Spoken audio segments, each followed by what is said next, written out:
ज़मीन से लेके स्पेस तक ले जाए। स्पेस में जाने के बाद रॉकेट डिटैच होकर नीचे गिर जाता है। उसके बाद विंड मॉड्यूल और सोलर पैनल साथ में काम करते हैं। सोलर पैनल का काम होता है विंड मॉड्यूल का एनर्जी सप्लाई करना, इसके लिए वो सूर्य का हेल्प लेता है। उसके बाद जैसे इनका 5 से 7 दिन पूरा हो जाता है, उसके बाद सोलर पैनल और जो भी एक्स्ट्रा चीज़ें हैं वो सब डिटैच हो जाती हैं और केवल क्रू मॉड्यूल एरोब्रेकिंग लगाते हैं पैराशूट का हेल्प से ओशन में गिरता है। इसके बाद उनको रिकवर कर लिया जाता है। और ये रहा इसरो का स्पेसुल। और जो गगनयान मिशन है इसको माना जा रहा है कि 2024 तक इसका सक्सेसफुली पूरा कर लिया जाए। ये चंद्रयान जो 2008 में यानी 22 अक्टूबर 2008 में लॉन्च किया गया था। इसका मेन पर्पज़ ये था कि मून के ऊपर हमें ये देखना, मून के सरफेस पे हमको ये देखना कि वहाँ पे H2O वाटर और हाइड्रोक्सिल OH प्रेजेंट है कि नहीं, क्योंकि अगर ये दोनों कंपाउंड वहाँ पे प्रेजेंट होंगे तो हमको ये पता चलेगा कि वहाँ पे लाइफ की एक्सपेक्टेंसी है। इसी वजह से चंद्रयान 1 हुआ था। आफ्टर 10 मंथ्स हमने पूरी रिसर्च करी थी, उसके बाद फिर हम लोगों ने चंद्रयान 2 प्रोसीड किया, यानी कि फिर 10 मंथ्स के बाद 28 अगस्त 2009 में चंद्रयान 1 को अप्रूव किया गया।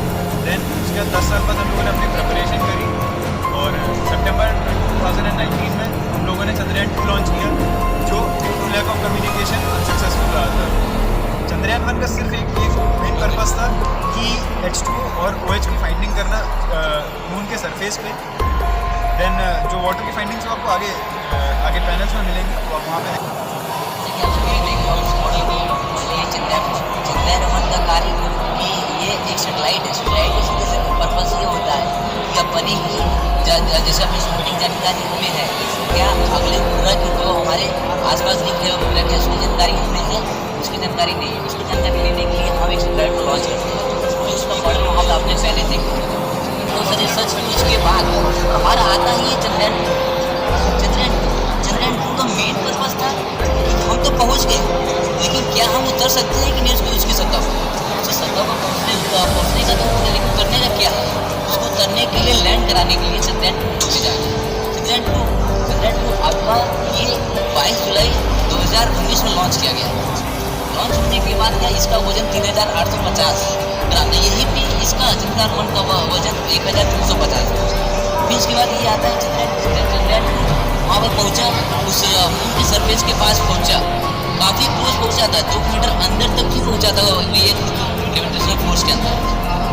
लेकिन फिर भी उसके बाद इसका डायरेक्शन उड़ गया। वो जैसे होता है मोबाइल में नेटवर्क है तब बात होगी, नेटवर्क नहीं है तब बात नहीं है। इसकी वजह से हमारे वैज्ञानिकों का संपर्क इससे जब तक था हमें डाटा मिला, जब जैसे इंटरनेट हुआ ऐसे हमारा इसका कोई संपर्क नहीं रहा, इसलिए इसको असफल कहा जाता है और उसको सफल कहा जाता है कि यहाँ तक डाटा मिला, यहाँ नहीं।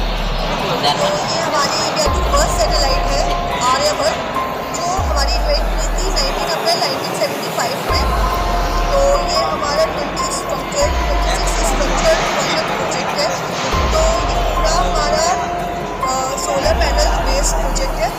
इसमें क्या होता है कि इसका अर्थ लाइट है, अगर कोई भी मेट्रॉइड या कोई भी आता है तो ये इसके सेंसर्स खुलने के लिए हमारी जो शीट है ये हो जाती है और इसमें से कैमराज निकलते हैं एंड डिटेक्ट करते हैं।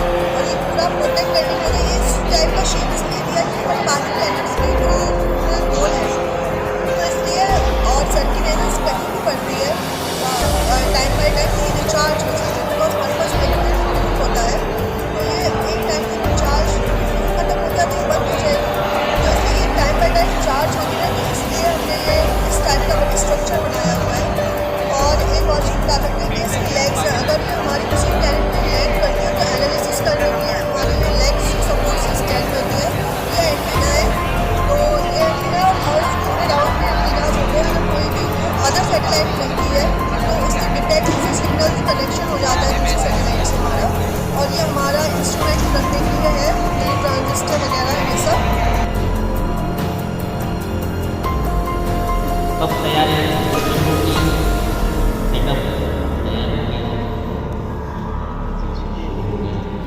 इस 3 दिन के दौरान मेरे द्वारा किसी प्रकार की क्षति हो, गुस्सा किसी पे नहीं किया तो इसके लिए मैं क्षमा चाहता हूँ। और आप सबके सहयोग के लिए ये कार्यक्रम तो एक जोरदार